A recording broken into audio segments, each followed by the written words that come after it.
တို့သိရမင်းတို့ပြီးဓမ္မနှွေမရေနှွေဘဝလေးထဲမှာနှွေလိုပူတဲ့နှွေသေးကိုပိုင်ဆိုင်ခြင်းသူမိနှွေရေမင်းတို့ချစ်နေမင်းတို့မြတ်တာမင်းတို့သိရမင်းတို့ပြီးဓမ္မမင်းရဲ့ဘဝကိုနေဘူးမှတွေ့ယူကထားခဲ့ရင်ကလျာပူဇာသည့်အရွယ်အလှမှန်ကျွဲ၍တင်တယ်သောအချိန်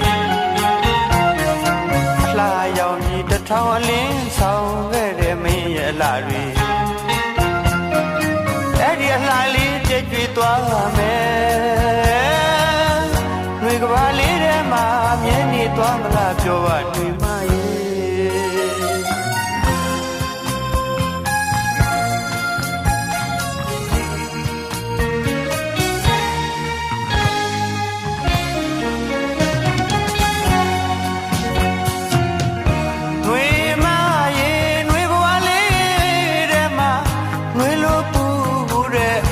တဲ့ကိုပိုင်ဆိုင်ခြင်းလို့မိနှွေရေမင်းတို့ချစ်နေမင်းတို့မြတ်တာမင်းတို့သိတာမင်းတို့ပြီးဓမ္မနှွေမရေနှွေဘဝလေးထဲမှာနှွေလိုပူတဲ့နှွေတဲ့ကိုပိုင်ဆိုင်ခြင်းလို့မိနှွေရေမင်းတို့ချစ်နေမင်းတို့မြတ်တာမင်းတို့သိတာမင်းတို့ပြီးဓမ္မမင်းရဲ့ဘဝကိုနေဘူးမှတွေ့ယူကထားခဲ့ရင်ကလျာပူဇာသည့်ရွယ်လှမှန်ကျွဲ၍တင်နေသောအချိန်အလှရောင်ကြီးတစ်ထောင်အလင်းဆောင်ခဲ့တဲ့မင်းရဲ့အလှတွေအဲ့ဒီလှလေးပြည့်ကျွေးသွားမယ်နှွေကဘာလေးထဲမှာမြဲနေသွားမလားပြောပါနှွေမရဲ့နှွေကိုခင်တဲ့မိနှွေရဲ့နှွေကိုခင်တဲ့မိနှွေရဲ့နှွေကိုချစ်ကြည့်ပြီလို့နှွေကိုဖွားပြုပြီလို့နှွေကိုခင်တဲ့မိနှွေရဲ့နှွေကိုခင်တဲ့မိနှွေရဲ့နှွေမကြောက်ခဲ့ပြီလို့နှွေမမောခဲ့ပြီလို့နှွေတခါချင်းမခံရမယ်မိနှွေမ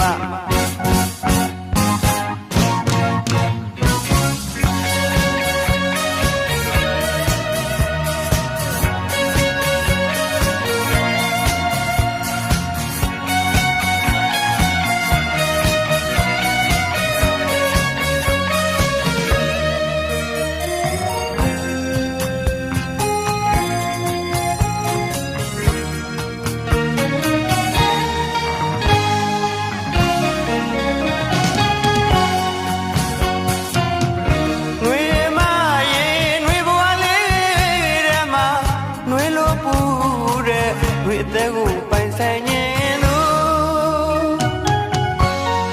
မိနှွေရေမင်းတို့ချစ်နေမင်းတို့မြတ်တာမင်းတို့သိတာမင်းတို့ပြီးဓမ္မနှွေမရေနှွေဘဝလေးထဲမှာနှွေလိုပူတဲ့နှွေတဲ့ကိုပိုင်ဆိုင်ခြင်းလို့မိနှွေရေမင်းတို့ချစ်နေမင်းတို့မြတ်တာမင်းတို့သိတာမင်းတို့ပြီးဓမ္မမင်းရဲ့ဘဝကိုနေဘူးမှတွေ့ယူကထားခဲ့ရင်ကလျာပူဇာသည့်ရွယ်လှမှန်ကျွဲ၍တင်တယ်သောအချိန်အလှရောင်ကြီးတစ်ထောင်အလင်းဆောင်ခဲ့တဲ့မင်းရဲ့အလှတွေအဲ့ဒီအလှလေးပြည့်ကျွေးသွားမယ်နှွေကဘာလေးထဲမှာအမြဲနေသွားမလားပြောပါနှွေမရဲ့နှွေကိုခင်တဲ့မိနှွေရဲ့နှွေကိုခင်တဲ့မိနှွေရဲ့နှွေကိုကြည့်ကြည့်ပြီလို့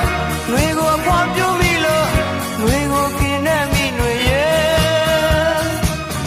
နှွေကိုခင်တဲ့မိနှွေရဲ့နှွေမပြောခဲ့ပြီလို့နှွေမမောခဲ့ပြီလို့ ချင်းမင်းခံရမယ်မိနွေမ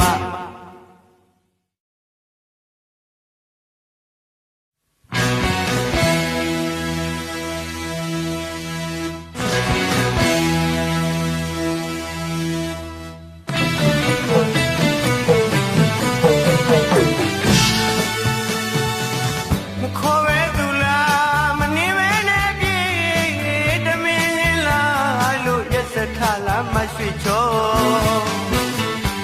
ဘုဆိုးတစ်ပိုင်းမိမရဲ့ညီမူသားသစ္စာတွေနဲ့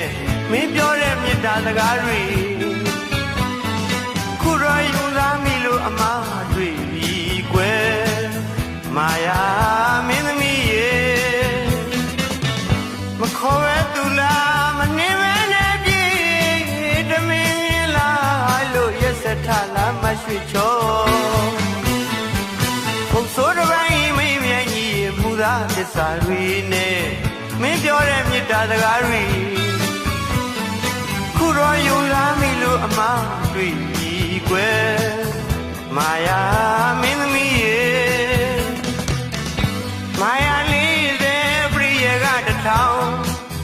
အယောင်ဆောင်တစ်သောင်းအပြောင်းကတစ်တန်းအဆိုင်နဲ့အရင်ကတင်ချေပကောဒီမင်းမရှိတဲ့အကြောင်းသိပါပြီဘလူးမင်းနမဝင်ကြီးရတဲ့မင်းငါလူတတ်ထားရလားဘလူးမင်းနမဝင်ကြီးရတဲ့မင်းငါလူတတ်ထားရလား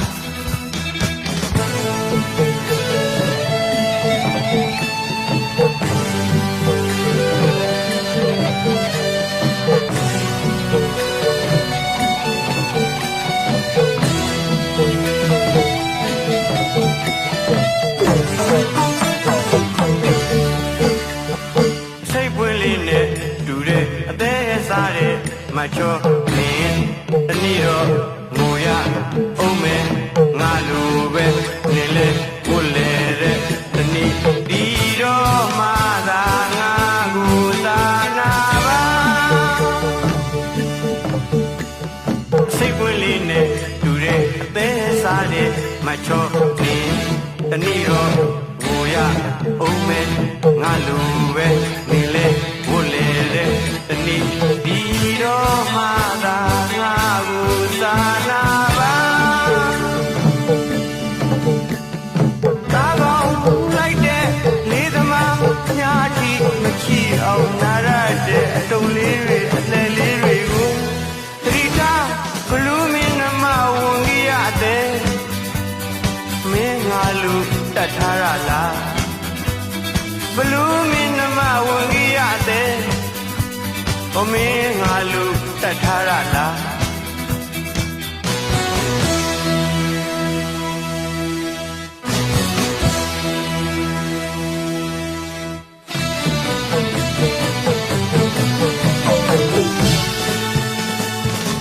မခေါ်ပဲသူလားမနေမဲနဲ့ပြေတမင်းလားလို့ရက်စက်ထလားမရွှေချောမုတ်ဆိုးတစ်ပိုင်းမိမရဲ့ညီမူသားသစ္စာတွေနဲ့မင်းပြောတဲ့မေတ္တာစကားတွေခုတော့ယုံလားမိလို့အမှားတွေပြီးကွယ်မာယာမင်းသမီးရဲ့မခေါ်ပဲသူလားမနေမဲနဲ့ပြေတမင်းလားလို့ရက်စက်ထလားမရွှေချောမုတ်ဆိုးတစ်ပိုင်းမိမရဲ့ညီမူသားသစ္စာတွေနဲ့မင်းပြောတဲ့မေတ္တာစကားတွေခုတော့ယုံလားမိလို့အမှားတွေကြီးကွယ်မာယာမင်းသမီးရဲ့မာယာလေးတဲ့ပရိယေကတစ်ထောင်အယောင်ဆောင်တစ်သောင်းအပြောင်းကတစ်တန်းအဆိုင်နဲ့ရင်ကတင်ချေပကောဒီမင်းမရှိတဲ့အကြောင်းသိပါပြီဘလူးမင်းနမဝင်ကြီးရတဲ့အမင်းငါလူတတ်ထားရလားဘလူးမင်းနမဝင်ကြီးရတဲ့အမင်းငါလူတတ်ထားရလား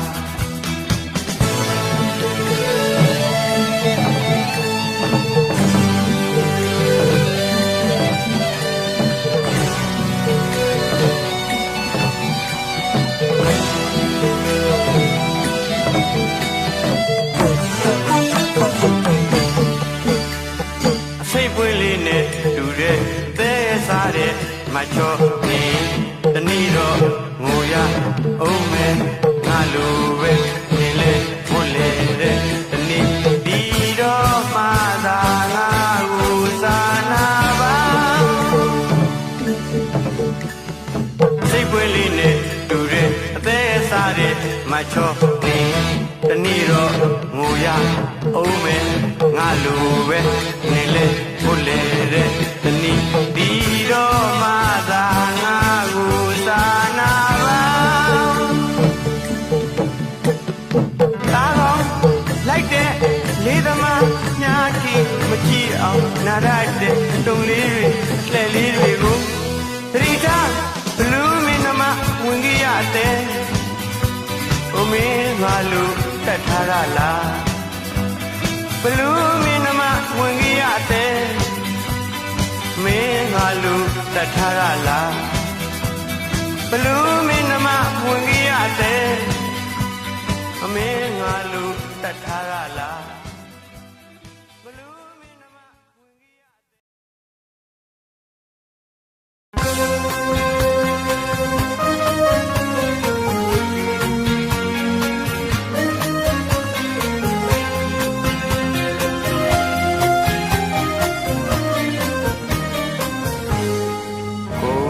မရှိလို့သိနေတဲ့လူရေအသေးလေးပူဖို့ပန်းလွမ်း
ယ်သူယူ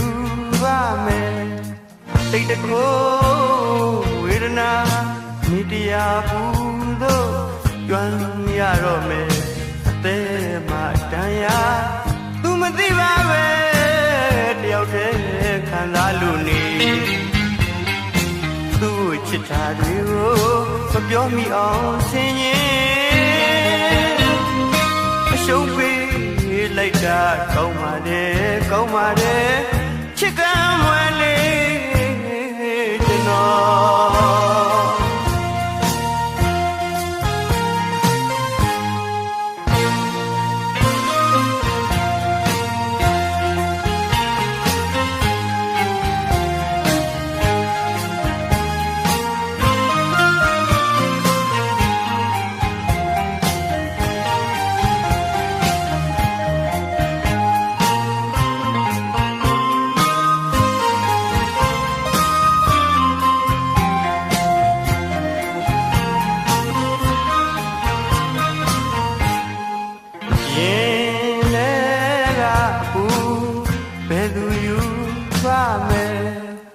တိတ်တကိုဝေဒနာနေတရားဘူးတို့ကြွမ်းရတော့မယ်အသေးမှတန်ရာသူမသိပါပဲတယောက်တည်းခံစားလို့နေသူ့ချစ်တာတွေကိုမပြောမိအောင်ဆင်ရင်အရှုံးပေးလိုက်တာကောင်းပါတယ်ကောင်းပါတယ်ချစ်ကမ်းမွယ်လေးကျွန်တော်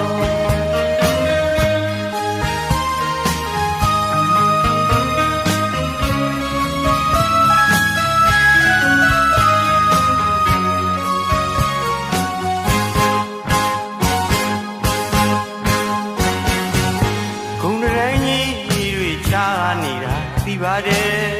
ငွေတိုင်းကြီးတွေချာနေတာသိပါတယ်မြစ်တာတရားကလွယ်၍ဘာမှမရှိဘူးချစ်သမားဂုဏနာတွေကြားအသွားဝင်သူမို့အဝေးဆုံးကဘာချောင်းပြေးဖို့အသေးကသုံးဖြတ်ထားကိုအပြစ်ဆိုခြင်းဆိုအချင်းဆုံးရင်မင်းတို့အတိုင်းအဝိုင်းမှာပကားတနာတွေအလွာတနာတွေပနာရကြပြီအရာရာတိုင်းကိုငွေနဲ့တိုင်းရတယ်ဂုံနဲ့တိုင်းရတယ်ဂုံတိုင်းကြီးချာနေတာသိပါတယ်ငွေတိုင်းကြီးချာနေတာသိပါတယ်မြစ်တာတရားကလွယ်၍ဘာမှမရှိဘူးချစ်သမားဂုဏနာတွေကြားမသွားဝင်လူမို့အဝေးဆုံးကဘာကြောင်ပြေးပုံတော့မယ်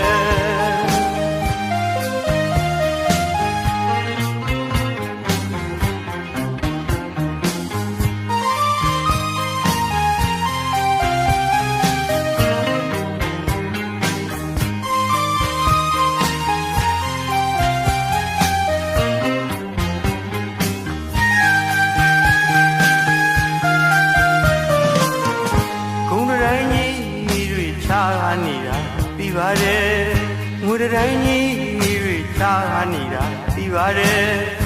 မြစ်တာတရားကလွယ်၍ဘာမှမရှိဘူးအချစ်သမားဂုဏနာတွေကြားမသွားဝင်သူမို့အဝေးဆုံးကဘာရှောင်ပြေးဖို့အသေးကသုံးဖြတ်ထားဘူးအပြစ်ဆိုခြင်းဆိုချစ်ဆုံးရင်မင်းတို့အတိုင်းအဝိုင်းမှာပကားတနာတွေ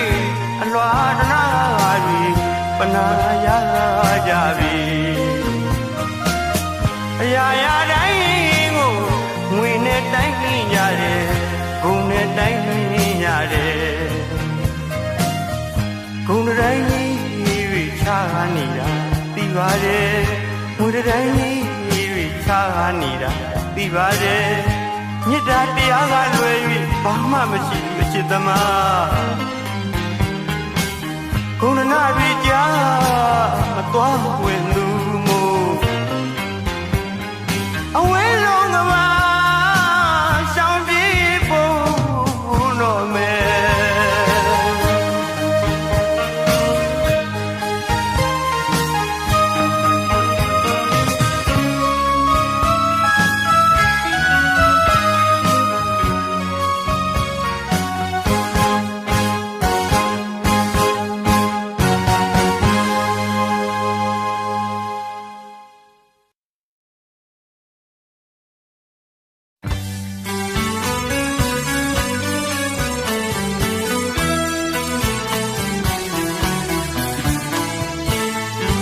ကုံတမောမြိုင်တကြောဝဲငုံရှိမလာပင်းလို့ကြိုင်ငါမြည်ကြခိုင်ခိုင်ကုံနလားအိုင်အတွင်းကြိုင်ပြမလို့လိုက်ပဲဝဲခေါ်ရောက်ညော်ရောင်မှလွမ်းတရားဆုံးတော့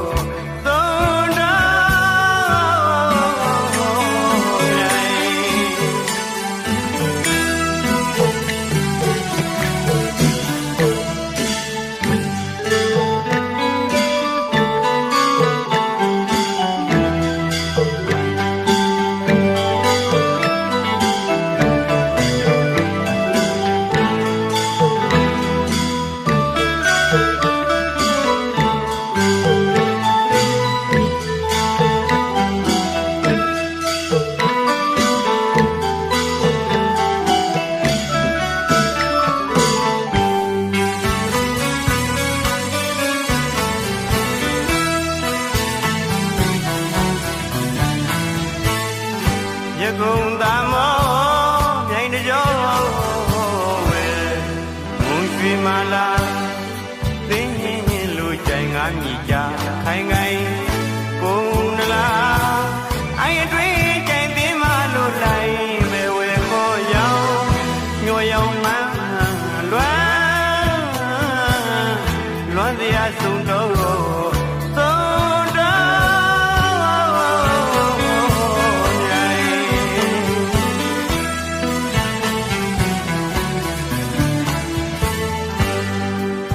ကြည်ဦးနေဝေးလို့ပေါ်မဆုံးသောမြိန်နှမ်းမှလွမ်းတရားကြုံပြေးမြင်လဲပေါင်းနာငှက်တွေလဲရစ်ချက်ခါထိုးခေါ်ရတဲ့ဆွေးစရာမြိုင်ကြောင်စုံပန်းဆန်းဆန်းခိုင်ခိုင်ချစ်သူကြိုက်မဲ့ပန်းကိုရွေးချဲလို့မောင်ခုကပေးမဲ့တွေးကမှန်းကလွမ်းစရာမြိုင်အခုတော့တယောက်ထဲတထမ်းမြင်လဲပါစေခြင်းမောင်ငယ်ချစ်ဘူးစီလို့လွမ်းရမြိုင်ဒီမြိုင်လမ်းမှာပန်းတော်ကနဲ့ဒီစွာခတ်တာရင်မအင်းရင်တွေကဆုံးတပည့်ကံကိုတိုက်ပန်းယူနာဆွဲတော့မြတ်လေးပြခွာတရပီလွမ်းစရာဆုံးတော့ဆုံးတော့မြိုင်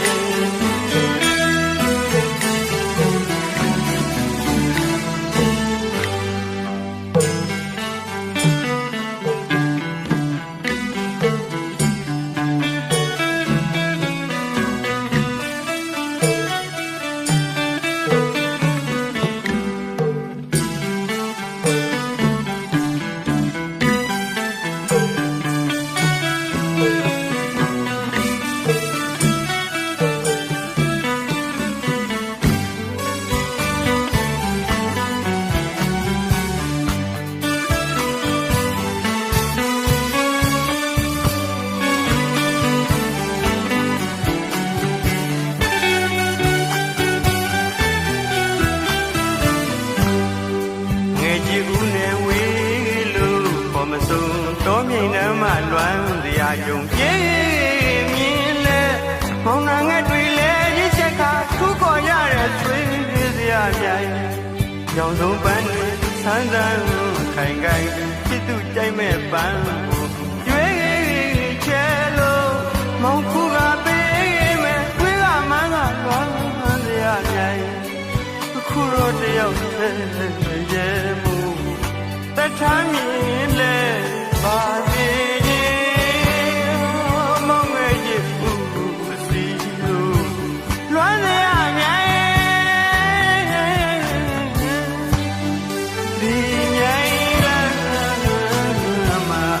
ပန်းတော့ကနေဒီတော့ခတ်တာရင်မအင်းရင်းတွေကဆုံးတပည့်ကကိုနေပြီတော့နာတိုက်ပန်းယူနာဆွေတော့မြတ်လေးတစ်ခွာတရပီလွမ်းတရားဆုံးတော့သုံးတော့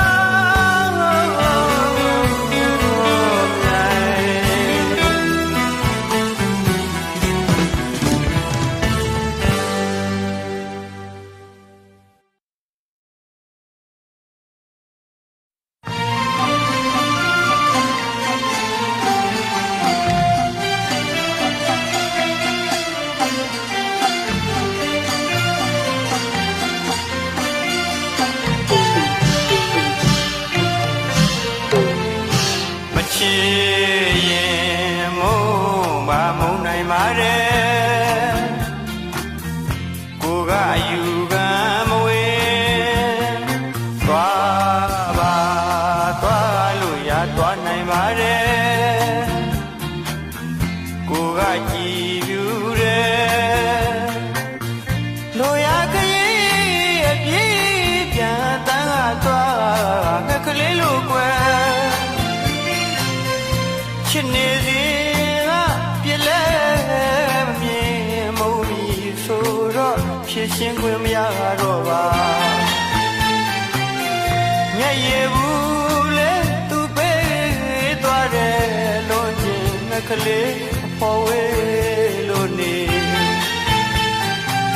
ချစ်တဲ့သူကောင်းစားရဲ့အတွက်အသက်ဆုံးနဲ့တတ်တည်ရှိသူမောင်လိုလူကိုကျင်နာလာခွဲသွားတာဝမ်းနဲ့တကားမပြောရင်ပါ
ဖြစ်ရှင်ခွင့်မရတော့ပါ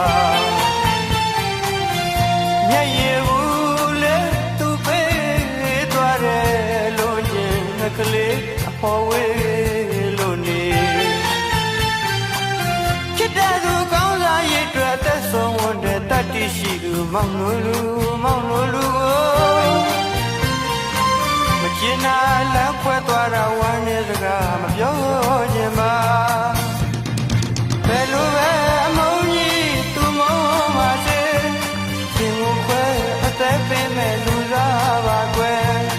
အချစ်ဆုံးကိုနောက်ဆုံးမောင်းလို့ဆက်ပါတယ်ဘယ်လိုပဲအမုန်းကြီးသူမုန်းပါစေ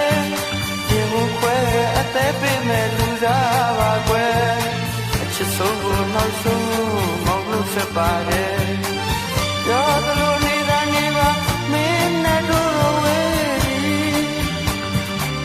တောင်းရတဲ့နေဝီမမီလေးချစ်ချင်တယ်လူရဆန္ဒပြပါစေ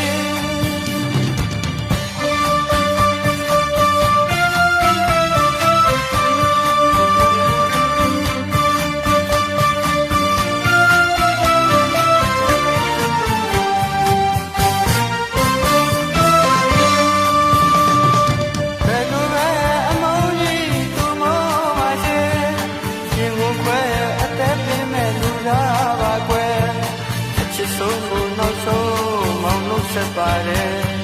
ဘယ်လိုပဲအမုန်းကြီးသူမုန်းပါစေရှင်ကိုခွဲအသက်ပေးမဲ့လူသားပါကွယ်အချစ်ဆုံးကိုနောက်ဆုံးမောင်းလို့ဆက်ပါတယ်ရောဘလို့နေတာနေပါမင်းနဲ့တို့ဝေးပြီးကောင်းရတဲ့နေဝီမင်းမီလေးချစ်ချင်တယ်လူရဆန္ဒပြပါလေ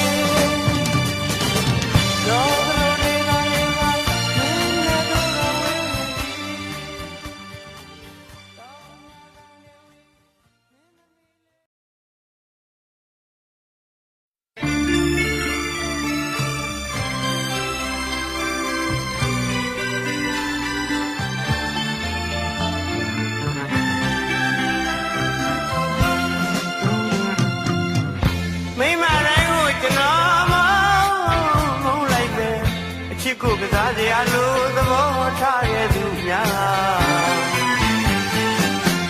မိမတိုင်းကိုကျွန်တော်မဟုတ်လိုက်ပဲအချစ်ကိုကစားစရာလိုသဘောထားရဲ့သူများကြောက်ကြရဲ့ရည်များ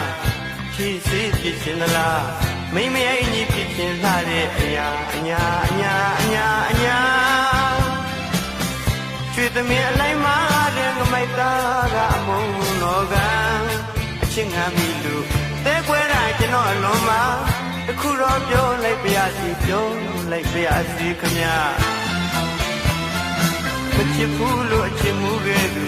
ဖြစ်တတ်တဲ့အသေးလေးခမဲပေးရမကြမ်းပါပြီ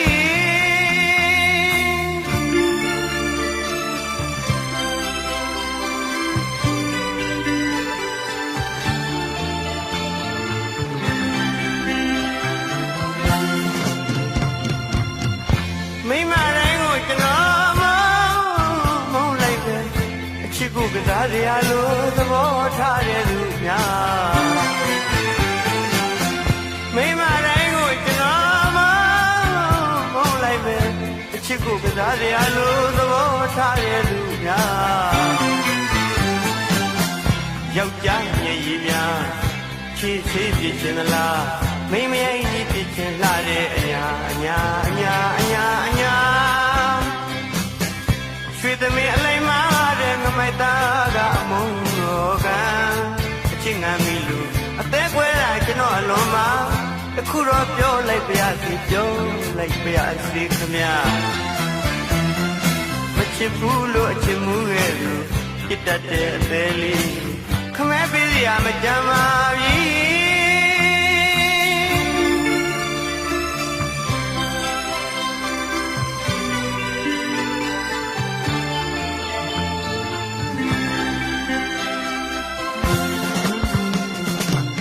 ကြာဝါမှခါမှန်တည်တယ်ကြာဝါမှခါမှန်တည်တယ်အမိတို့မေတ္တာမျိုးကိုမုန်းလိုက်ပြီဟဲ့မေးလိုက်ပြီဟဲ့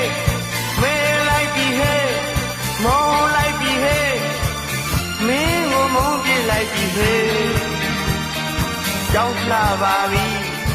နောက်ဘဝတာတိမင်းကိုမုန်းလိုက်ပါ၏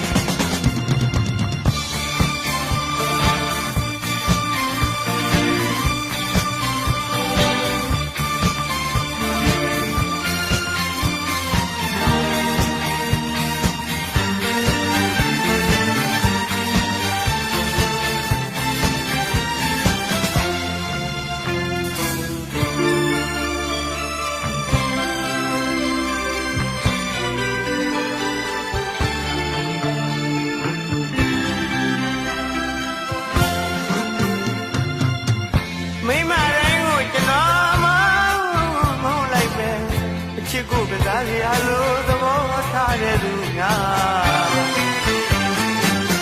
မိမတိုင်းကိုကျွန်တော်မဟုတ်လိုက်ပဲအချစ်ကိုကစားရလို့သဘောထားတဲ့သူများယောက်ျားရဲ့ရင်များဖြစ်စေချင်သလားမိမရဲ့ညီဖြစ်ခြင်းလှတဲ့အညာချွေသမီးအလိုက်မှာမိုက်သားကအမုန်းရောကံအချင်းငမ်းပြီလို့အသေးကွဲတာကျွန်တော်လွန်မှာတခုတော့ပြောလိုက်ပါရစေပြောလိုက်ပါရစေခင်ဗျာမချစ်ဘူးလို့အချစ်မှုပဲသူချစ်တတ်တဲ့အသေးလေးခမဲပေးရမကြမ်းပါပြီ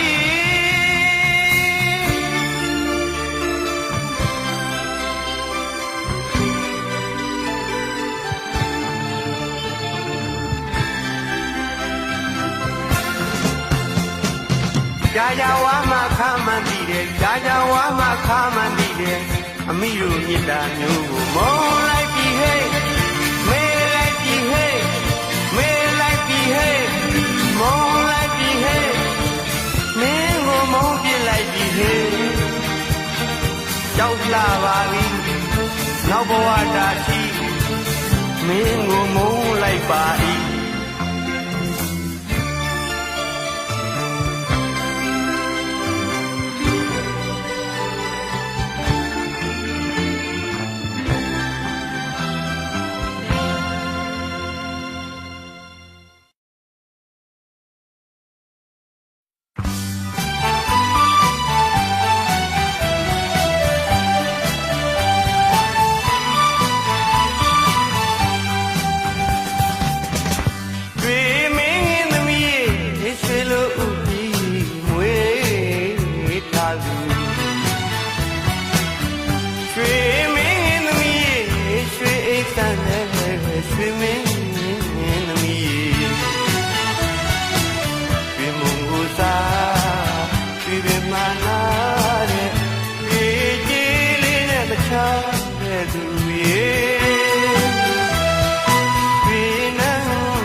အချစ်တွေရွှေချမ်းရွယ်လို့ကျင်နာ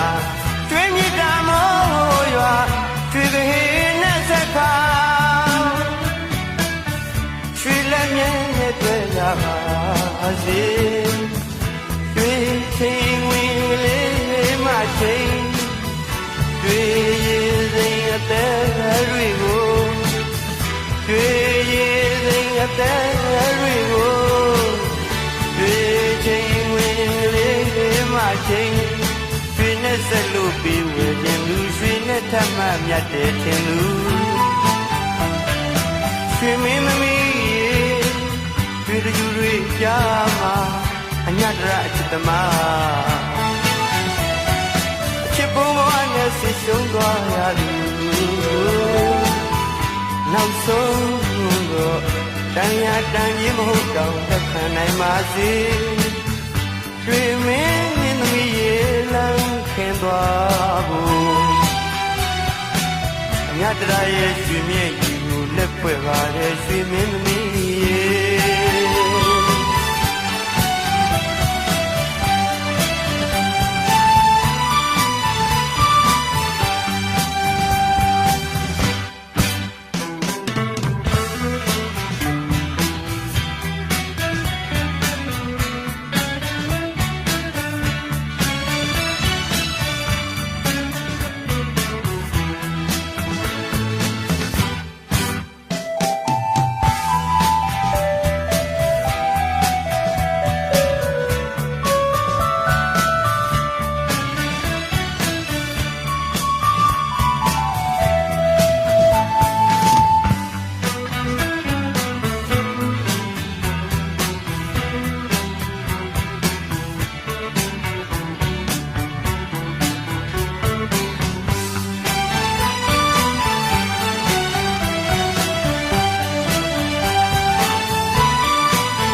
ရွှေမင်းသမီး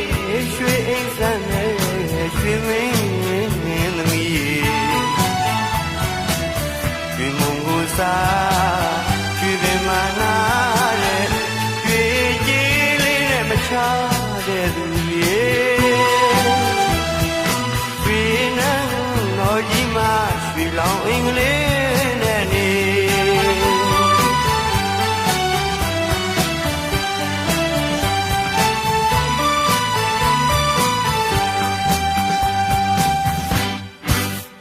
ချစ်တွေရွှေတန်းရွယ်လို့ကျင်နာတွေးမြတ်တာမောရွာတွေကလေးနဲ့သက်ခါရွှေလက်မြဲမြဲတွေ့ကြပါစေရွှေအချစ်တွေရွှေတန်းရွယ်လို့ကျင်နာတွေးမြတ်တာမောရွာတွေကလေးနဲ့သက်ခါရွှေလက်မြဲမြဲတွေ့ကြပါစေချိန်တွေ့ရည်အသက်တွေကိုတွေ့ရည်အသက်တွေကိုတွေ့ချိန်ဝင်လေးမှချိန်တွေ့နဲ့ဆက်လို့ပြီးဝဲခြင်းလူရွှေနဲ့ထမှမြတ်တဲ့ထင်လူ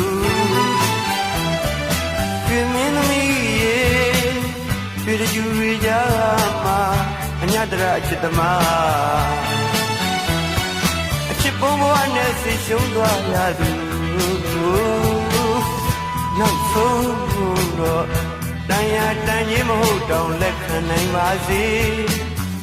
ရွှေမင်းသမီးရေလမ်းခင်သွားဖို့ညတရာရဲ့ရွှေမြဲကြီးကိုလက်ဖွဲ့ပါတဲ့ရွှေမင်းသမီးရေ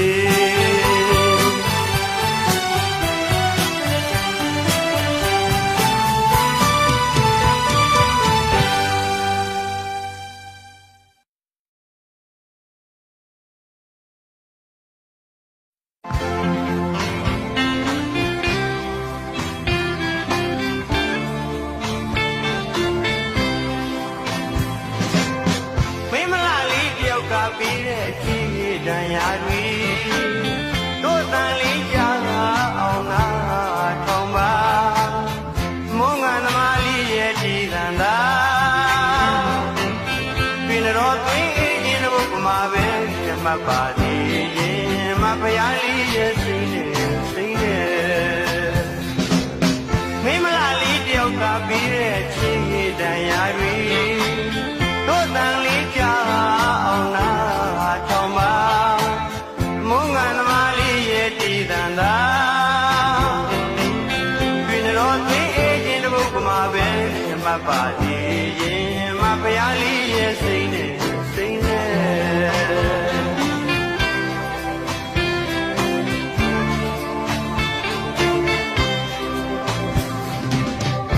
မြစ်တာရေကြီးနှောက်ခါပြေးလေသူ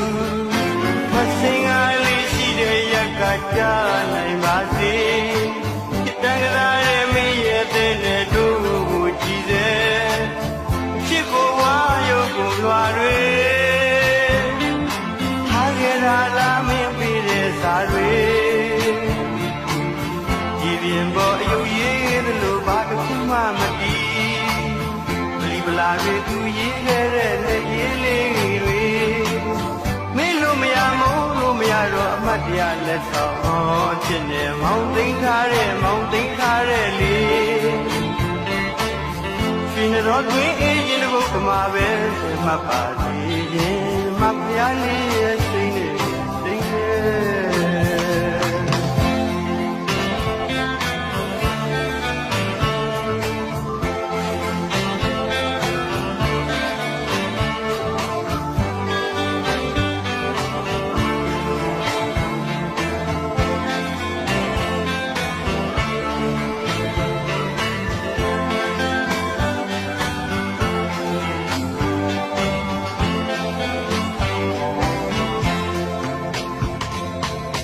မိမလာလေးတယောက်ကပြီးတဲ့ကြီးကြီးတန်ရာတွေ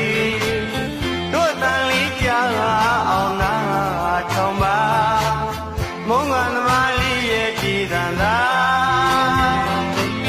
ပြည်တော်တွင်အေးရင်တို့ကမှာပဲမပါနေရင်မဖျားလေးရဲ့စိတ်နဲ့စိတ်နဲ့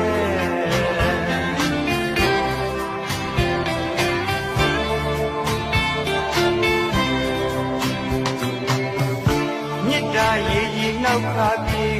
လေသူမစင်ကားလေးရှိတဲ့ရက်ကကြားနိုင်ပါစေတန်ကြရာရဲ့မင်းရဲ့တဲ့တို့ကိုကြည်တဲ့အချစ်ကိုဘွားရုပ်ကိုလွာတွေထားခဲ့ရလားမင်းပြတဲ့စာတွေရေပြင်းပေါ်အယုတ်ရည်လို့ဘာတစ်ခုမှမတည်ပလီပလာတွေသူရေးခဲ့တဲ့လက်ရေးလေးတွေမင်းလို့မရမို့လို့မရတော့အတ်တရားလက်ဆောင်တော့ဖြစ်နေမောင်းသိမ်းထားတဲ့လေးဒီတော့တွင်အေးရင်ဘုံမှာပဲမပါသေးရင်မဖျားလေးရဲ့